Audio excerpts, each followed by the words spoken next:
പണ്ട് എൻ്റെ വീട്ടിലുണ്ടല്ലോ അമ്മിയിൽ ഉണക്കച്ചെമ്മീൻ ചമ്മന്തി അരച്ച് അതിലേക്ക് നല്ല ചൂടുള്ള ചോറിട്ട് ഞങ്ങൾ കുട്ടികൾക്കൊക്കെ ഉരുള വായിൽ വെച്ച് തരുമായിരുന്നു. അതൊക്കെ ഒരു കാലമല്ലേ.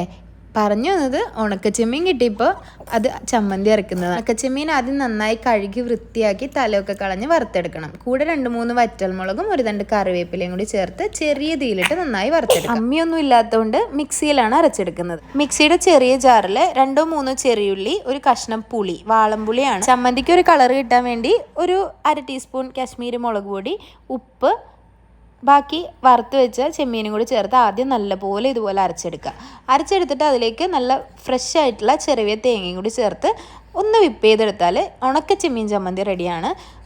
ഉപ്പ് നോക്കിയിട്ട് ഉപ്പ് വേണമെങ്കിൽ ഇടുക. കുറച്ച് നല്ല പച്ച വെളിച്ചെണ്ണ കൂടി ഒഴിച്ച് നന്നായി ഇതുപോലെ മിക്സ് ചെയ്ത് ഇതുപോലെ ഒരു ഉരുള ബോളാക്കി എടുക്കാം. ഇനി നല്ല ചൂട് ചോറിൻ്റെ കൂടി ഇതങ്ങ് കഴിക്കുക. അടിപൊളിയാണ്. അപ്പോൾ എല്ലാവരും ട്രൈ ചെയ്ത് നോക്കുക. താങ്ക്